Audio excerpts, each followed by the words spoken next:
Bueno, partimos entonces. El seminario Arquitectura y Etnografía ahora se traslada a La Pampa, Argentina. Eh, Tenemos aquí a nuestro querido Leo Capeto, de Buenos Aires, Argentina, un trotamundo. Hoy día se encuentra en Madrid, ha vivido en Santiago de Chile, en Australia, en Melbourne, en Buenos Aires, por supuesto. Eh, me acaba de decir que mañana viaja a Torino, entonces es una persona para la cual las fronteras son algo a saltar y no algo que limite, y también su mente funciona de esa manera. Leo es arquitecto por la Universidad de Buenos Aires, magíster en Estéticas Americanas por la Pontificia Universidad Católica de Chile y actualmente está estudiando el doctorado en Comunicación Arquitectónica de la Politécnica de Madrid. Lleva más de 20 años haciendo docencia, indagando la relación entre arquitectura, poder, espacio, y todo esto siempre crítico desde la perspectiva de lo que entendemos en América Latina como lo neoliberal, ¿cierto? Eh, Su trabajo podríamos decir que se enlaza entre lo teórico, lo práctico, pero también lo especulativo, y creo que eso de lo especulativo es uno de los elementos que más caracteriza su contribución al conocimiento y justamente es lo que más está profundizando hoy en día. Probablemente hablemos mucho de eso después de su presentación de hoy, que tiene que ver con la ficción y en particular con la ciencia ficción, que es una de sus pasiones recientes. Durante 12 años fue parte del famosísimo Grupo Toma, un colectivo de arquitectura situado en Santiago de Chile, pero con operaciones por diferentes lugares del mundo, dedicado a desarrollar una crítica política creativa al avance del modelo neoliberal sobre las formas de la ciudad y la materialidad de la vida contemporánea en ese contexto. También desde el 2019 es parte de la Escuela Nunca y los otros futuros. La Escuela Nunca sería algo así como una escuela experimental para ensayar formas de aprendizaje colectivo y político basado en la creación de proyectos que cruzan pedagogía, arquitectura y arte. Y Los Otros Futuros es un colectivo que opera entre el arte y la arquitectura a partir de la producción de ficciones territoriales y materiales.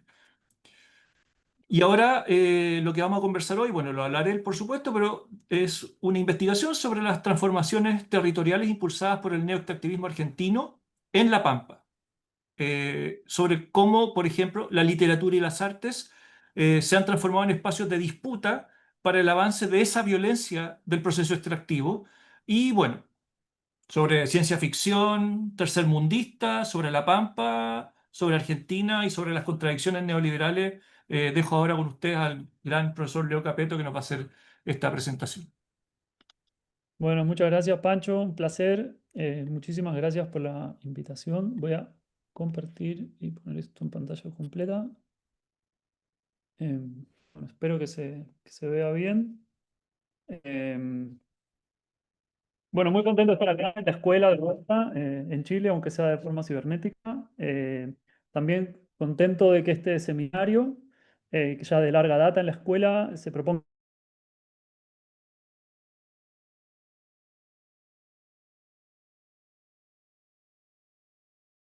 Leo, te tenemos pegado, no sé si soy yo o eres tú. Te pido que repitas la última parte que está ahí, se estancó ahí la red. Ya, perdón. Ok. No, decía que quería celebrar que este seminario que se propone pensar América Latina, algo que es muy importante que continuemos haciendo, pensar el problema de la arquitectura en América Latina, que puede ser la arquitectura, y también poner en crisis la idea de la neutralidad política de la tecnología en nuestro territorio, ¿no? Eh, que creo la propuesta específica que trae el seminario este. Y bueno, la arquitectura guarda especial relación con la tierra, en términos tanto estructurales como funcionales, pero también económicos y culturales. Por donde se mire, la tierra está antes de que llegue la arquitectura y después de que se vaya. Y la arquitectura imagina la tierra y le cambia la forma, inventa tierras. Y entonces una linda pregunta sería, ¿qué forma tiene nuestra tierra latinoamericana y qué forma queremos que tenga, ¿no? Em, yo empecé a escribir este libro que se está por publicar pronto. Nunca había hecho un libro, estoy muy contento. Que se llama Imaginar otras tierras, geoestéticas pampeanas. Lo terminé este año y se va a publicar. Pero finalmente, fundamentalmente lo escribí entre el 20 y el 24 en Chile, entre el estallido social y la pandemia, donde vivía en Santiago, ¿no? Y lo hice por muchas razones y creo que la más sensible es que extrañaba mi país, extrañaba Argentina Y quería pensar un problema que lo tomo de Horacio González, gran profesor, filósofo y ensayista argentino, fallecido en el COVID, que es el problema del menoscabo argentino, ¿no? El problema de la eterna crisis. Como muchos saben, yo ya no vivo en Chile tampoco, ahora vivo en España, en Madrid. Extraño ahora también a Chile y así extraño a toda América Latina. Creo que se sabe de lo que hablo cuando extraño eso. Y estoy trabajando en un libro nuevo, ya no sobre Argentina, que sería como una segunda versión de esto, pero sobre América Latina, más en general. Y me interesa pensar estas tierras para imaginar que podrían ser de otra forma, ¿no? Que se merecen ser de otra forma. Que la tierra en América Latina ha estado históricamente sometida por dos grandes acciones de poder simultáneas, ¿no? La desposesión y la extracción. Si la primera es un problema de propiedad y de legitimidad en el presente, que quienes la habitan no la poseen. En el segundo, el de la extracción es un problema material y quienes tienen el poder marcan la agenda de cómo se transforma la tierra con motivos que poco tienen que ver con el deseo de habitarla, ¿no? En ambas acciones, este deseo de habitar esta tierra parece no aparecer. Y esto es así desde la colonia hasta nuestros días, ¿no? Y quería poner un video que ha circulado bastante en redes en el último tiempo, de la generala Laura Richardson, de la generala del Comando Sur de Estados Unidos, que se ocupa de la cuestión latinoamericana, bastante activa en los últimos meses, lamentablemente. Pero esta es la generala que estuvo antes de Trump, estaba en el gobierno demócrata anterior, y la dejo con ustedes un momento. Why this region matters with all of its rich resources and rare earth elements. You've got the lithium triangle, which is needed for technology today. 60% of the world's lithium is in the lithium triangle, Argentina, Bolivia, Chile. You just have the largest oil reserves, light sweet crude discovered off of Guyana over a year ago. You have Venezuela's resources as well with oil, copper, gold. We have the Amazon, lungs of the world. We have the 31% of the world's fresh water in this region too. I mean, it's just off the charts. We have a lot to do. This region matters. It has a lot to do with national security, and we need to step up our game. Bueno, yo quiero hablar de ficción, pero primero decir, ¿no? El video es como hiper real, ¿no? Es una generala vestida de generala que habla como generala, le habla a una cámara de televisión a viva voz, pero también le habla a todos los American citizens, ¿no? Y habla de un asunto de seguridad interior. Pero también el video parece de mentira.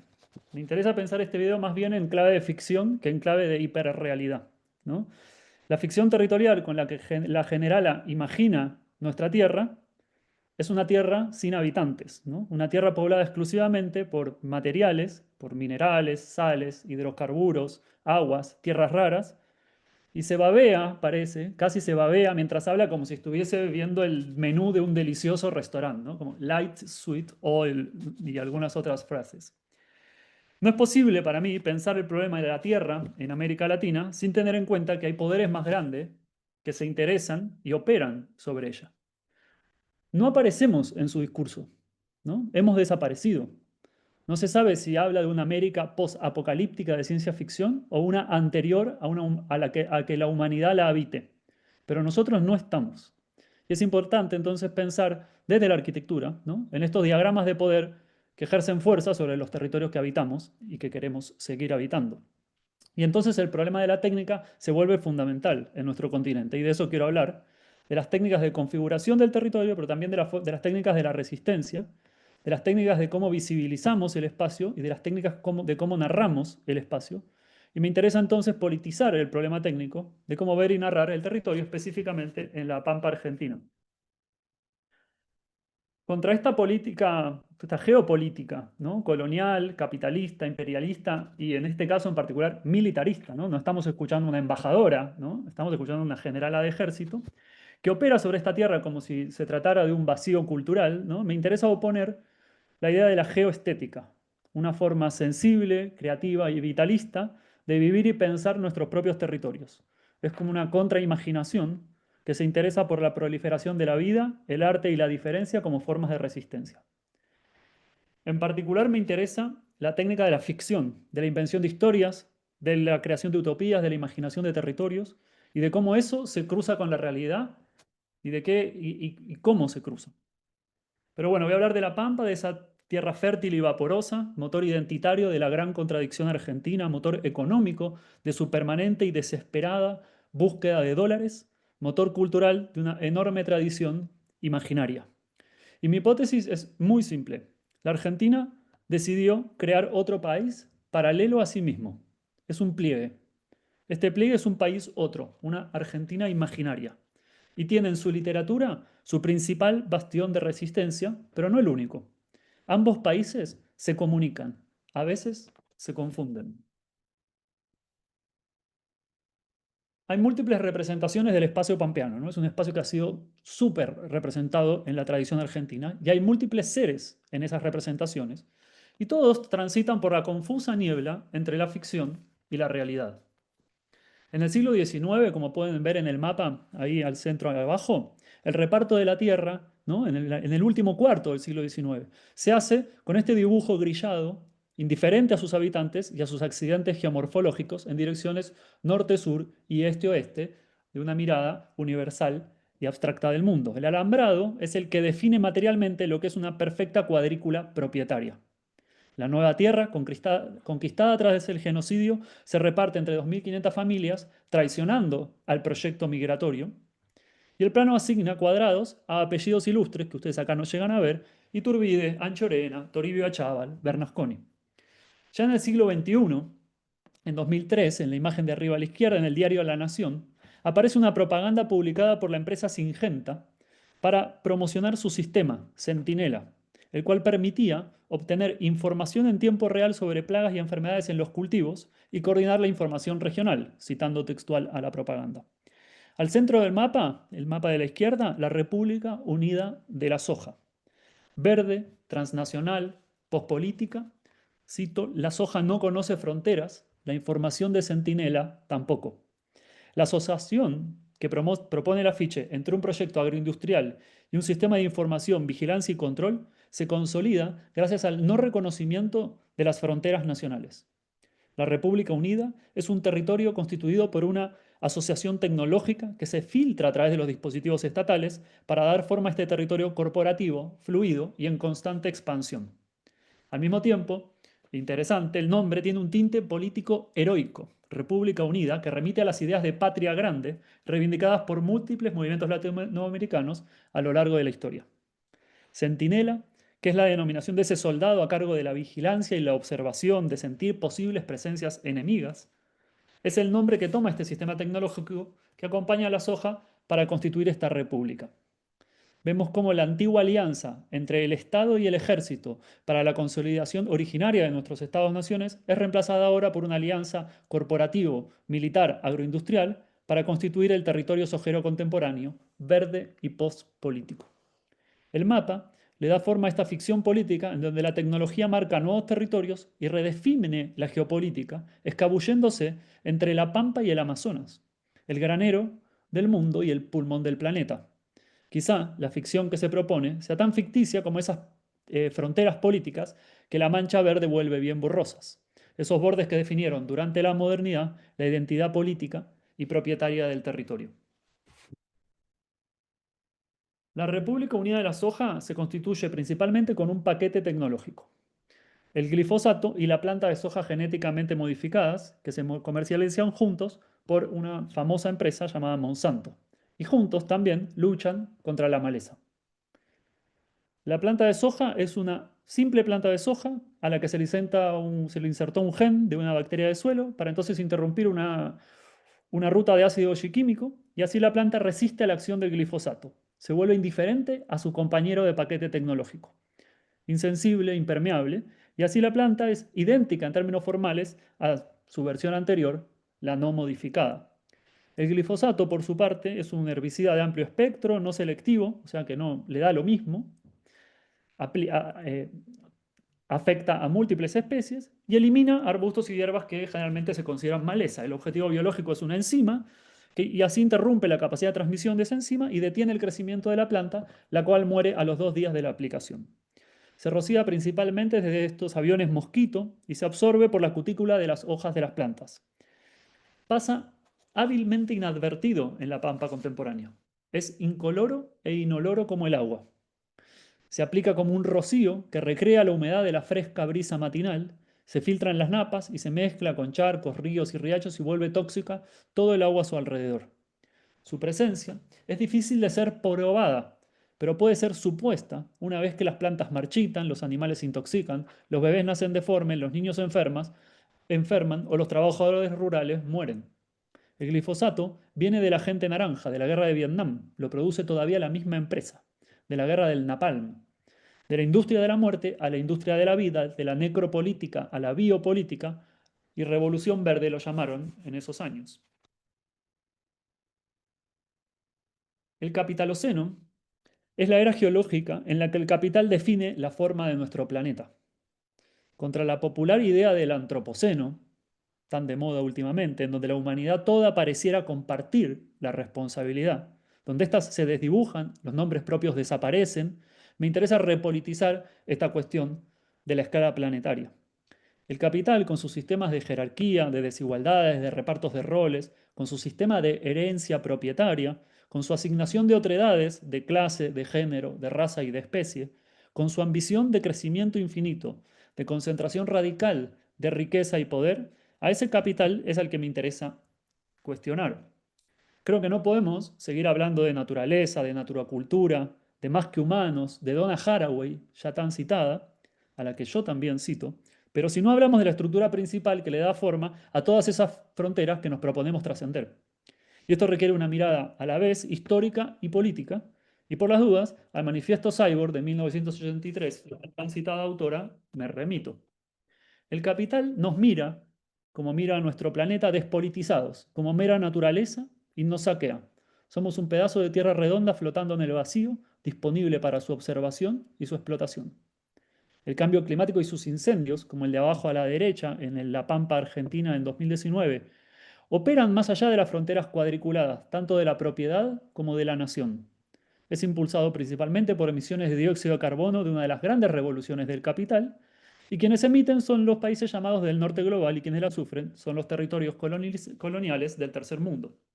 Mientras sigamos evitando hablar del capital, solo lidiamos con sus efectos y nunca con las causas. El capital está pensando en nosotros y en nuestros territorios todo el tiempo, aunque nosotros no pensemos en él. Pero el capital no solo observa a la Tierra flotando por fuera de ella mientras sueña con expandirse a otros mundos. El capital no solo incendia y calienta la Tierra. A mí me interesa una acción particular del capital sobre la Tierra que llamo geofagia, porque el capital es como una máquina glotona que nunca se satisface. Empuja su frontera sobre nuevas y nuevas tierras, lo viene haciendo desde hace mucho, y clava sus maquinarias extractivas de materiales, de energías, de rentas, de vidas, muchas veces de todas al mismo tiempo, hasta agotarlas. Después se va. La tierra se agota a velocidades nunca antes vistas, mientras el capital se concentra a esos mismos ritmos. Desaparecen territorios comunitarios, bosques, glaciares, montañas, paisajes, nos llenamos de incendios, de humos, de tóxicos, de enfermedades, de plagas. La pampa agrotóxica hoy se entiende mucho más allá de los límites políticos de la nación argentina. Se puede ver en la imagen del centro arriba cómo la deforestación abre campos para la soja a costa de la selva amazónica, o abajo a la izquierda cómo las cosechadoras desfilan en forma de masa militar para alimentar a la glotona maquinaria con las proteínas extraídas de nuestros fértiles suelos. No hay humanos en estas imágenes que retratan al hambriento capitalismo de gran escala en la contemporaneidad. Hasta las imágenes son cada vez más producidas sin humanos, ¿no? Por drones remotamente controlados, por satélites flotando mucho más allá de nuestra percepción. La reproducción lineal e inconmensurable, mucho más allá y más acá de nuestro alcance visual, de las plantas de soja se extiende hasta el horizonte. Bajo un cielo sospechosamente, a la vez celeste, nublado y brillante, el verde se extiende, también brillante y perfecto. ¿Es esta imagen real? ¿Es esta imagen verdad? Creo que esas preguntas, aunque sinceras, han perdido operatividad. La imagen nos muestra un campo tan ideal como aterrador, tan perfecto como siniestro. Podría ser la imagen con la que empezaría una muy buena película de terror pampeana. La pampa contemporánea ya no es representada. es simulada. Porque la Pampa toda es un simulacro, un gran experimento a cielo abierto.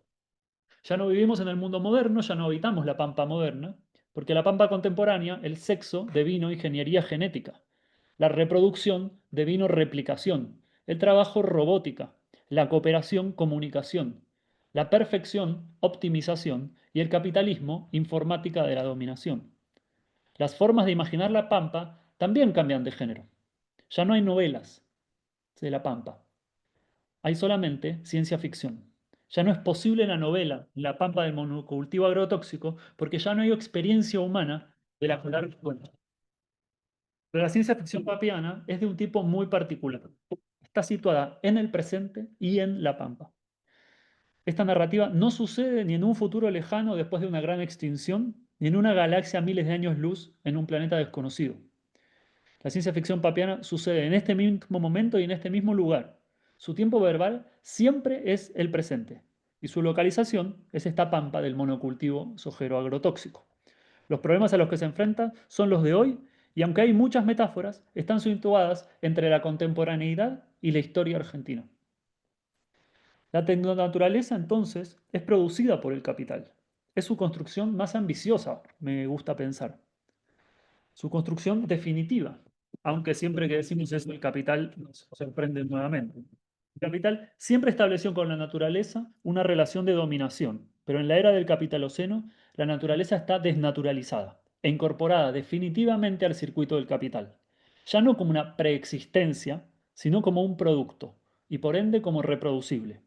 Ante la posibilidad del agotamiento de la naturaleza, ante el riesgo del final de los recursos, el capital emprende la tarea de la producción de la naturaleza. Esa naturaleza es a su medida, con precisión jerúrgica y alcances globales, y es la subsumisión definitiva de la naturaleza por parte del capital.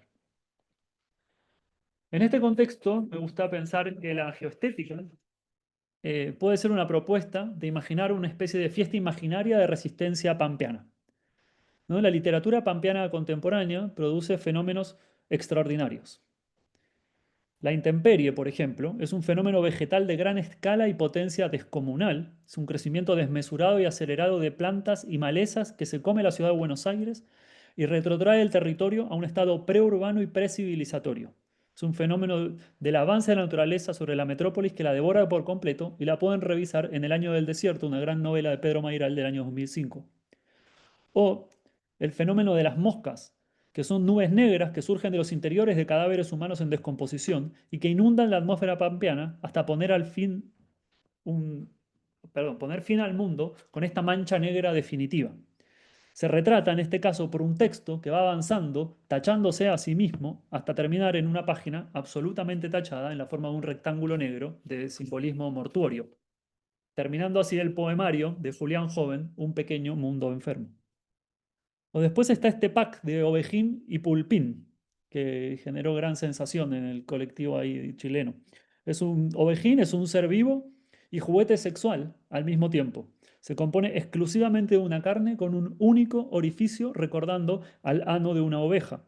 Se trafica por el canal interoceánico del Caribe pampeano en el siglo XXIII y se puede encontrar en La infancia del mundo del querido Michel Nieva. O su compañero, el pulpín, una versión mejorada y altamente exclusiva, que comparte también el tener un único orificio central, inspirado en el pulpo, pero en este caso acompañado de múltiples tentáculos llenos de ventosas.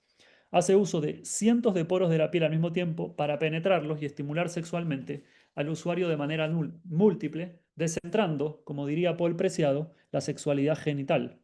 Tiene como riesgo la pérdida de conciencia. Los gauchoides, androides con formas de gaucho, donde Don Chuma es su ejemplar más conocido.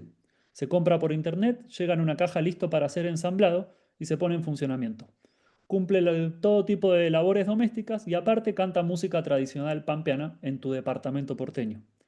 Por fallas de fabricación, es melancólico. Extraña una vida que nunca tuvo, libre en la pampa del siglo XIX. En algunos casos, a raíz de esa melancolía, se rebela, mata empresarios ojeros, desalambra los campos y organiza la revolución. Recorre incansablemente las páginas de otro libro de Michel Nieva, sueñan los gauchoides con ñandúes eléctricos. O el Borgesoide, alter ego de Michel Nieva, protagonista de uno de sus libros, también androide, que es autor de la novela antes mencionada. O la niña dengue, nacida como niño, supuestamente hijo de la violación de un mosquito de dengue, enfermedad del norte argentina acrecentada por el cambio climático, a una mujer de la villa en el Caribe pampeano en el año 2273, después de la gran inundación. Transicionó a niña en el justo momento en que mató vengativamente a El Dulce, a su compañerito de escuela que le hacía bullying. Navega entre la realidad pampeana del siglo XXIII, donde persigue hasta matar a un CEO de una empresa de colonización interplanetaria, y la realidad virtual de la conquista del desierto del siglo XIX, donde se ocupa de matar a los cristianos invasores. O el hombre regenerativo. Es un mutante que le cortan la lengua y le vuelve a crecer, le cortan el brazo y le vuelve a crecer. Es el presentador oficial del Circo de las Mutaciones en la novela Las Estrellas Federales de Juan Diego Incardona. Se lo ve por Villa Celina, en la periferia de la ciudad de Buenos Aires, bueno, no tan periferia, en el conurbano, y sobrevivió a la lluvia de ácido sulfúrico que afectó a la zona en la época de los 90, cuando los líquidos tóxicos de las fábricas fundidas por la liberación neoliberal del menemismo de esa época se evaporaron y cambiaron el clima del conurbano bonaerense, haciendo aparecer este fenómeno de las lluvias de ácido. O la mujer lagartija, que como su nombre lo indica, es mujer con cola de lagartija, que es figura estelar también en el Circo de las Mutaciones. O por último, en este caso, Sarmiento Zombi, legendario expresidente argentino, conocido en gran parte por ser el padre de la educación pública argentina, a la que tanto le agradezco, y también por haber ordenado, contradicción mediante, el genocidio de los pueblos originarios que amplió la Pampa hacia el sur y consolidó el territorio nacional en la llamada Campaña del Desierto. Fue revivido por una secta en el sótano de una librería de la calle Corrientes de Buenos Aires en el siglo XXI y todavía deambula por las calles porteñas. Para concluir, quería leerles una frase de Horacio González en su hermoso libro Restos Pampeanos, que dice así: la forma del espacio es el rostro de las conciencias. La fisonomía del suelo es la forma pesarosa de los objetos, y los mecanismos técnicos son organismos siniestros que absorben el destino de los individuos. El suelo se hace orgánico, los organismos se hacen mecánicos, los mecanismos se hacen vitales, la vida se hace profecía y el profeta se hace un incómodo bufón. La pampa es lo que hace vivir a lo inerte. El mapa que aparece ahí, en el centro, casi en el centro de la imagen, es de una escuela, está colgado en una escuela de la periferia de Córdoba, en un barrio llamado Ituzaingó Anexo. Debo este descubrimiento al querido amigo Pío Torroja. En el mapa vemos múltiples puntos, que son los cuerpos enfermos de hijas y vecinas de un barrio de un colectivo de madres llamadas las Madres de Ituzaingó. Cada punto está coloreado según su enfermedad, deformación o síntoma. Afectadas por la contaminación por glifosato de los campos de soja que las rodean, que los pueden ver en esas flechas que rodean al barrio, y en busca de justicia, estas mujeres luchan desde inicios del siglo XXI contra la necropolítica sojera. Se transforman en técnicas que entienden de química, de manejos de campos, de normativa urbana, de usos de suelos, de sistemas legales, de producción de colectividad y de comunidad. Producen así operaciones que, como dice Pío, se exceden a sí mismas, que pretenden vincularse con la heterogeneidad. Operaciones estéticas, las llama Pío. Desbordan campos del saber continuamente y devienen expertas en lo otro. En mi país imaginario, la insoportable realidad solo se vuelve vivible por su pliegue ficticio.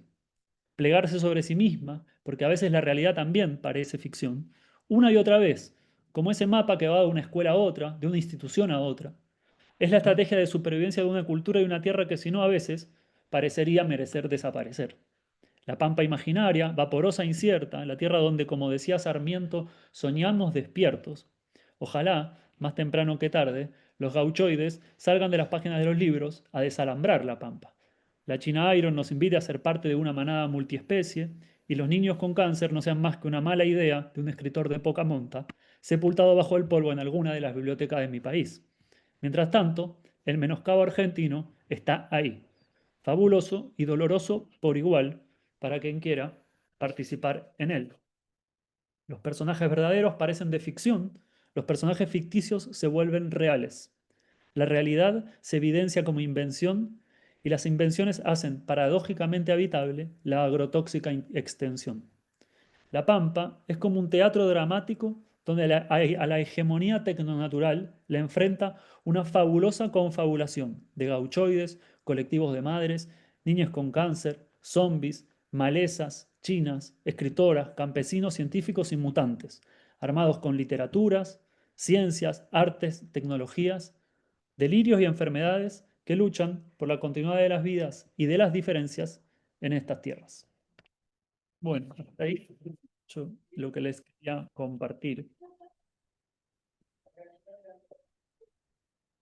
Bueno, no, fabuloso, Leo, ahí nos ha llevado por las rutas de la ficción, que no es tan ficción, sino que surge un poco también de las lecturas de algo que es muy interesante, algo que me gustaría como aprovechar de que tú lo saques ahora también en esta discusión que tiene que ver con la crisis de la imaginación en América Latina y cómo desde nuestra disciplina de base, la arquitectura, ¿cierto? Esa crisis de la imaginación se representa justamente en repeticiones reproductivas de modelos de hacer arquitectura que no terminan de ser rupturistas con las formas necesarias, por decirlo así, de hacer arquitectura, un trabajo de imaginación que en la historia de la humanidad usualmente justamente había sido llenado desde la arquitectura, de imaginar nuevas ciudades, de imaginar nuevas sociedades, etcétera. Pero que en este caso en la región y por lo menos en Argentina, y es algo que tú has mapeado muy bien, lo está llenando la literatura de la ciencia ficción, ¿cierto? La ciencia ficción latinoamericana, argentina en este caso. Me gustaría llevarte un poco a eso, al problema de la imaginación como detonante de tu búsqueda también, porque tu búsqueda también tiene que ver con otras posibilidades de un futuro que no sea el que al parecer estamos destinados a tener de forma inevitable, y que si bien esos futuros que tú relatabas ahí como que van hacia extremos de posibilidades que son sugerentes, radicales, en esa tensión del futuro aparecen nuevas posibilidades. ¿Cómo lo ves tú? ¿Cómo ves tú el problema de la crisis de la imaginación en la disciplina arquitectónica, específicamente para ir tratando de aterrizar esto hacia lo que viene después, que es otra pregunta que te tengo, pero lo vamos a ver después, que es sobre esta idea de la cosmotécnica, que tú lo mencionabas y me gustaba, no lo mencionabas directamente, pero me gustaba la idea de ver qué pasa con esa cosmotécnica necropolítica que opera en los espacios extractivos de América Latina. Esa forma de utilizar la técnica que viene importada del norte casi, o a veces incluso de la propia técnica que surge desde la propia forma de hacer extractivismo, que se exacerba con la tecnología y termina generando un modelo necropolítico como el que mostrabas tú y ese mapa de Córdoba de por este producto de Monsanto que termina deformando a los niños, y que las madres luchan contra el futuro de otros niños. La verdad, que esos niños ya se deformaron, o sea, luchan por otros futuros. Eh, no sé, llevarte primero a eso de esta imaginación, de la crisis de la imaginación en la disciplina de la arquitectura, y cómo eso está siendo llenado desde otras disciplinas, incluso desde el mismo neoliberalismo, ¿cierto?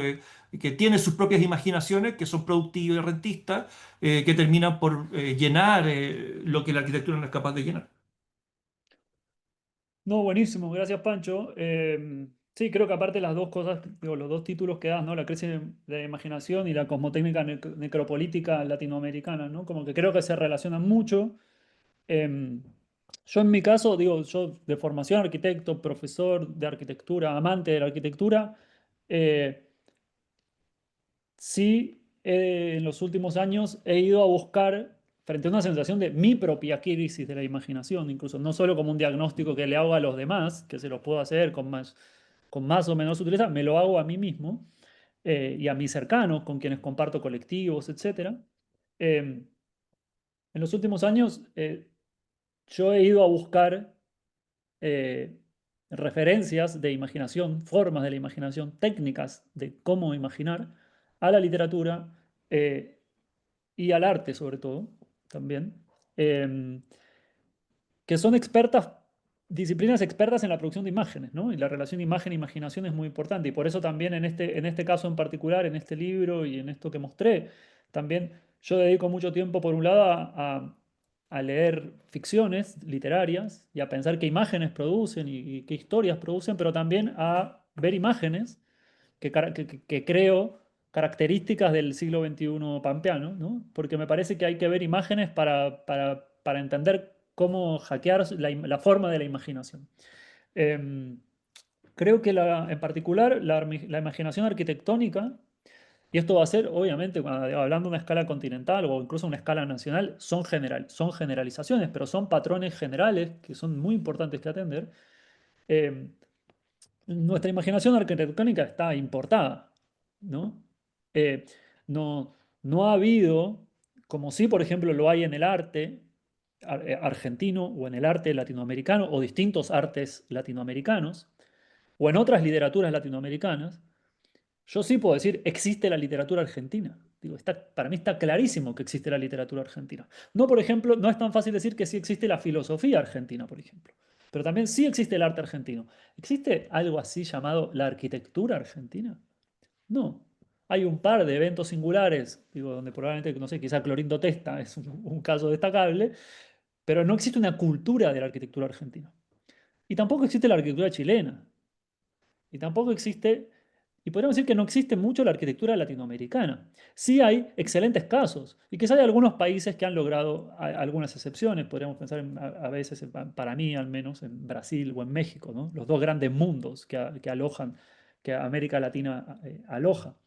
Em, pero creo que es necesario repensar el problema de la arquitectura latinoamericana profundamente. Creo que por eso hay que ir a las raíces de los problemas, porque me parece que nuestra imaginación está anquilosada si no queremos discutir regímenes propietarios, concentración de tierra y regímenes de poder. Digo, toda nuestra imaginación, determinada por esa grilla reticulada del siglo XIX, está bastante limitada, por ejemplo, en el caso chileno, a esas fantásticas segundas viviendas de la gente de los barrios altos frente al mar o en las montañas, cosa que se repite en la arquitectura argentina y en muchas otras. Creo que ahí esa crisis de la imaginación lidia con un problema que es el de la técnica. Creo que la literatura y el arte se han tomado muy en serio pensar sus técnicas. Y por técnica, en este caso, en el caso de la arquitectura, no me estoy refiriendo al ladrillo o al hormigón, o al menos no solamente, sino repensar sus técnicas de imaginación. ¿Con qué materiales imaginan? ¿Cuáles son las técnicas que desarrollan para darle forma a sus proyectos, a sus narraciones, a sus imágenes? La arquitectura nuestra está generalmente muy sedienta de parecerse, ¿no? O de importar metodologías de otros territorios, cuando los acontecimientos constitutivos de nuestro territorio son radicalmente divergentes a los del norte global. Em, Creo que el triángulo tecnología, territorio, capital es determinante. Linda Schilling estuvo presentando antes sobre esto. La conferencia inaugural también se habló mucho de esto para el caso brasilero y creo que hay mucho trabajo de investigación en esta línea. Y todavía estamos, bueno, no sé, van a presentar, por ejemplo, el viernes en este mismo seminario Julio Suárez y Constanza Hermosilla, digo, Julio analizando un proyecto increíble en México, Constanza contando sus proyectos de arquitectura desde el arte, ¿no? Mucho más arraigados en nuestras culturas y me parece que somos mucho lo que estamos intentando llegar a estas imaginaciones, ¿no? Y trascender esa crisis de la imaginación con diagnóstico con el que concuerdo. Em, y respecto a lo de la cosmotécnica necropolítica, me parece interesante. Eh, es, es triste hablar, es triste eso, pensar eso, ¿no? Pensar que la tecnología necropolítica en América Latina es una cosmotécnica, ¿no? Yuk Hui se agarraría la cabeza. Porque es verdad que por un lado podríamos leer que no lo es, que no es una cosmotécnica porque es una técnica universal, podríamos pensar, ¿no? Es una técnica una tecnología moderna por excelencia, de tipo de la que habla Heidegger, eh, que es la tecnología de un pueblo, del pueblo europeo, exportada al resto del planeta. pero eso sería como una primera mirada que podríamos tener, ¿no? Como una mirada exclusivamente desde un marco colonial donde Pero en verdad esta tecnología mucha fue hecha, digo, Argentina, por ejemplo, sí tiene tecnología de punta agroindustrial. Somos un país de producción de tecnología agroindustrial de primera línea mundial, competimos con Estados Unidos. Probablemente sean lo único que competimos a nivel global en términos de conocimiento técnico. Bueno, lo otro es con literatura, ¿no? Eh, entonces, sí tenemos incluso esas técnicas como el glifosato o la soja genéticamente modificada, producidos ambos en Estados Unidos, se transforman en cosmotécnicas necropolíticas porque en realidad se ponen en práctica en nuestros territorios. Eh, y porque se quedan en nuestros territorios los efectos de su acción, como por ejemplo Linda hoy mostraba en el caso de la minería, ¿no? Ni hablar. Nos llenamos, ¿no?, de zonas de sacrificio. Entonces, eh, me parece, como quizá para darle un poco la vuelta a esta cosmotécnica necropolítica, que también es posible pensar que la literatura también tiene una cosmotécnica que se debate entre la necropolítica y la reproducción de la diferencia, ¿no? La literatura ha encontrado una manera muy rica de habitar los escombros del capitalismo en nuestro continente. Y el arte también. Digo, yo hoy que estoy trabajando más sobre artes visuales en América Latina, eh, y formas de resistencia y de imaginación contra el avance neoextractivo, hay muchísimos trabajos hoy desde el mundo del arte que están reimaginando cómo habitar las ruinas de nuestro propio continente, hackeando las tecnologías de esta cosmotécnica necropolítica, ¿no? Eh, no sé, incluso, bueno, nuestro querido Gonzalo Valiente, que viviendo en Australia, ¿no?, arquitecto también, está investigando sobre la relación entre necropolítica y minería en el norte, en el desierto de Atacama, ¿no? Eh, Creo que hay algo ahí en esa lógica de la necropolítica, de, de que tenemos que empezar sí, como a- por un lado, como a poder apropiarnos de estas tecnologías que definen al continente, que lo han definido por mucho tiempo, ¿no?, como la configuración extractiva del continente, para intentar revertir esta lógica de que la biopolítica se transformó en necropolítica, ¿no? Eh, pero sí, hasta ahí llega mi imaginación por ahora. Oye, Leo, tenemos algunas preguntas de los asistentes. Eh, Vamos con la primera. Elena Mayorga pregunta, considerando los métodos de producción agrícola a gran escala, un crimen, ¿qué alternativa visualizas para garantizar la seguridad alimentaria planetaria?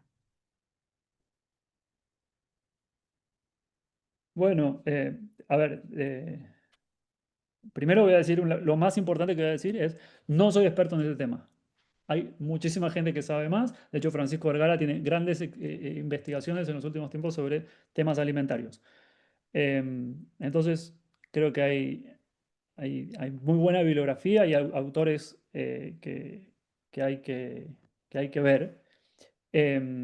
Yo ahí en mi trabajo yo he leído un poco a Vandana Shiva, que tiene un proyecto desde la filosofía, un proyecto ambientalista de disputa a probablemente uno de los casos más emblemáticos, incluso antecedente de lo que terminó pasando en la Pampa Argentina a partir de los años 90, que es la Revolución Verde en la India, ¿no?, que es a donde se traslada la maquinaria militar agroindustrial estadounidense cuando termina con Vietnam.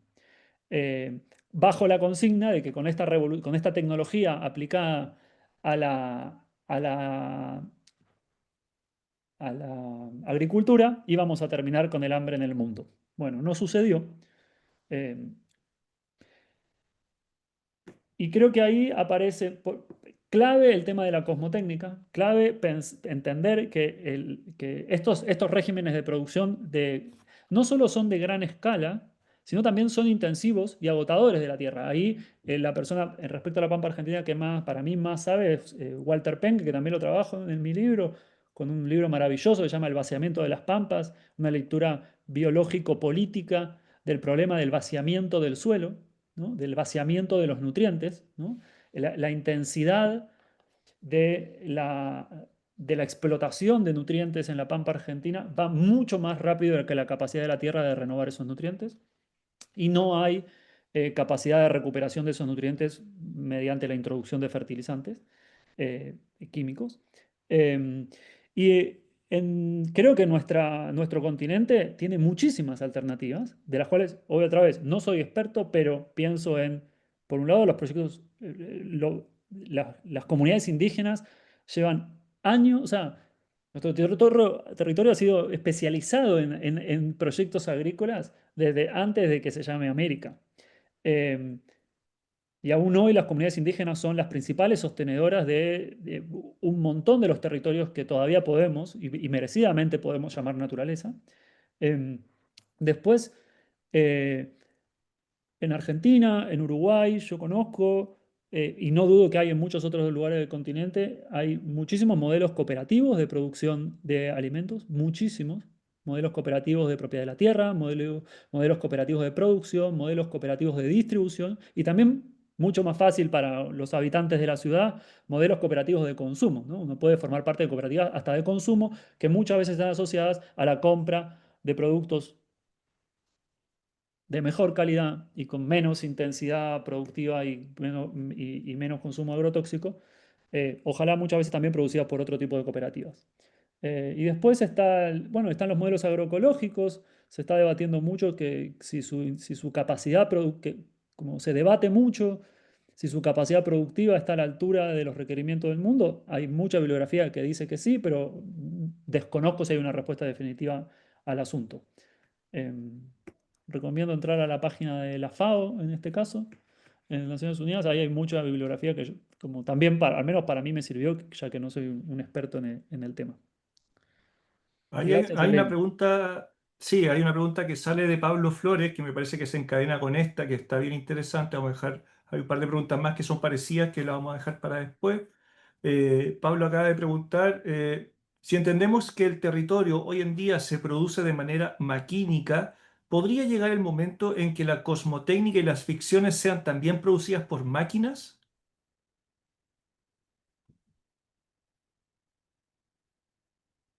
Contingente esa pregunta. Totalmente contingente. Sí, yo creo que incluso, ¿no? Como está buena tu pregunta, Pablo. Obviamente, yo el otro día estuve jugando con nuestras queridas inteligencias artificiales gratuitas a las que todavía podemos acceder para alimentar su capacidad de hacernos daño en el futuro cercano.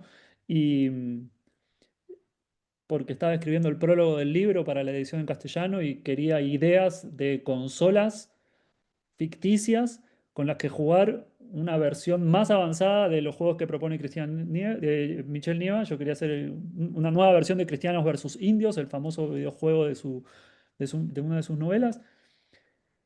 Y quería ponerle nombre a la consola y el brainstorming de la inteligencia artificial es brillante, rápido y brillante. Em, entonces, no, sí, no lo dudo. Así como podemos pensar que las máquinas producen imágenes, también producen imaginación.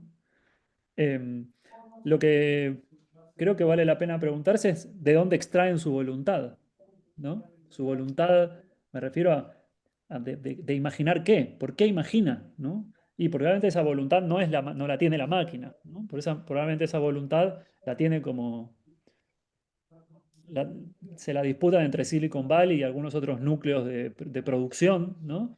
De algoritmos y maquinaria de inteligencia artificial. Y por eso también por ahora muchas veces estas cosas se parecen entre sí, porque la voluntad política detrás de estas máquinas. Entonces ahí habría un debate interesante que tener entre la relación entre voluntad política e imaginación, ¿no? Y un poco de dónde extraen la voluntad política estas máquinas que hoy imaginan y que nos hacen habitar también esta crisis de la imaginación. Eh,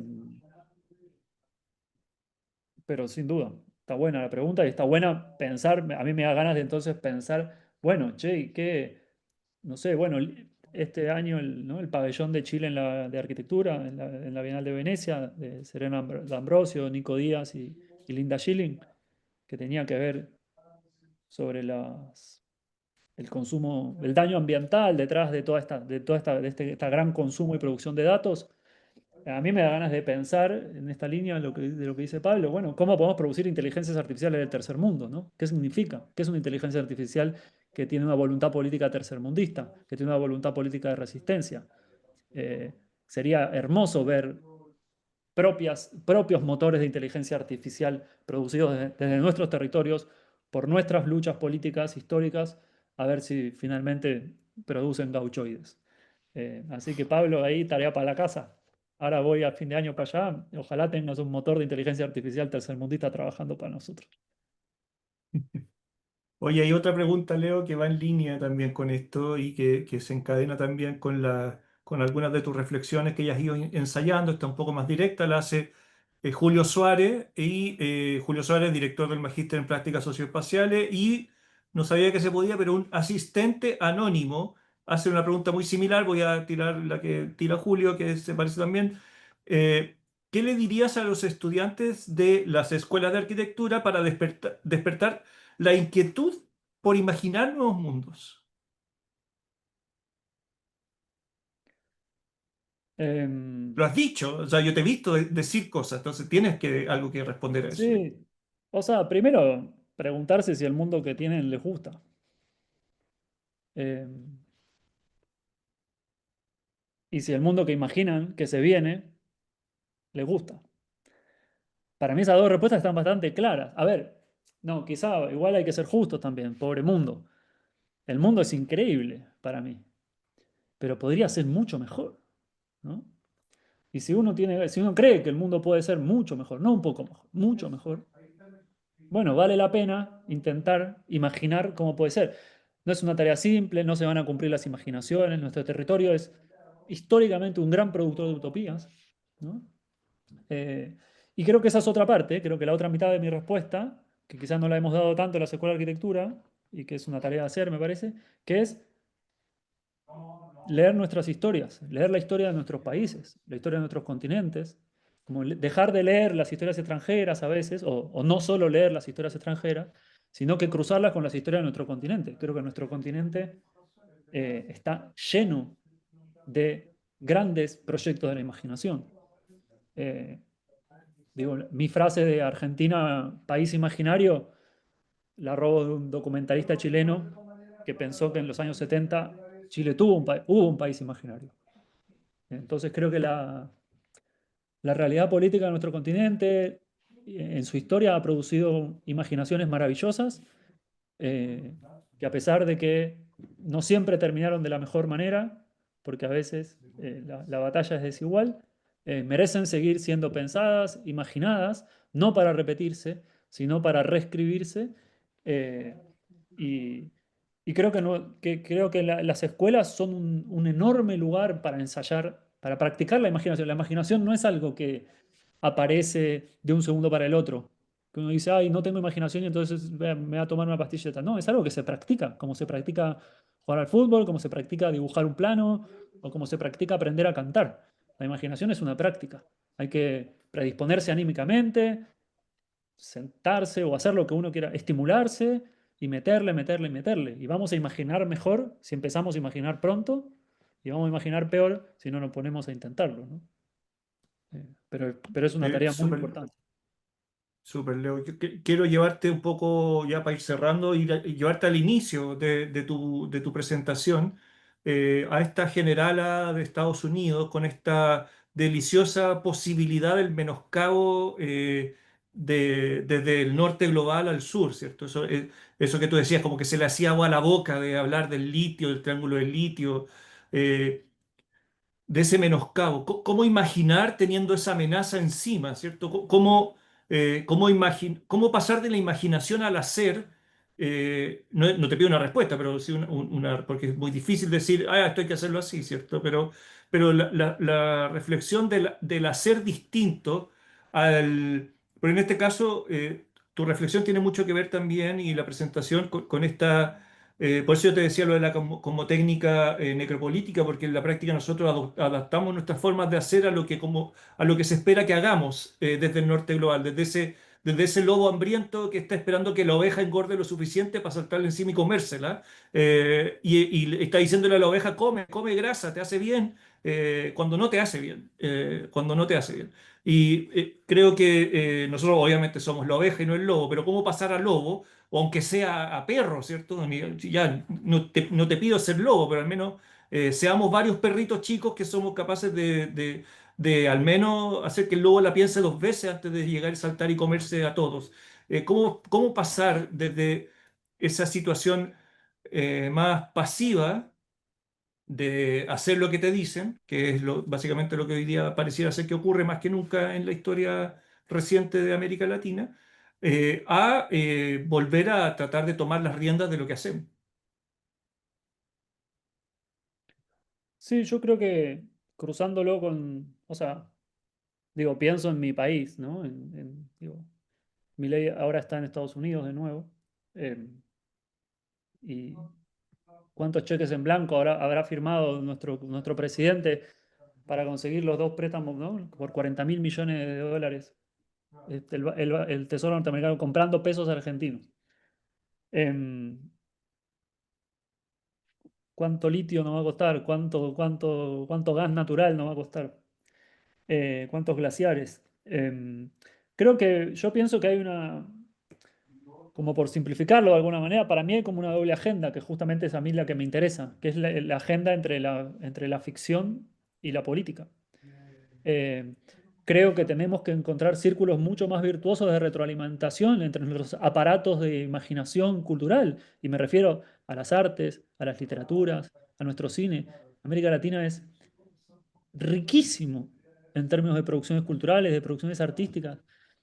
Es riquísimo en pensar su cultura como una forma de resistencia, como una forma de resistencia a la desaparición, como una forma de resistencia al colonialismo, como una forma de resistencia al saqueo, como una forma de resistencia a la pobreza, a la opresión, a las dictaduras. Ya vinieron muchas veces.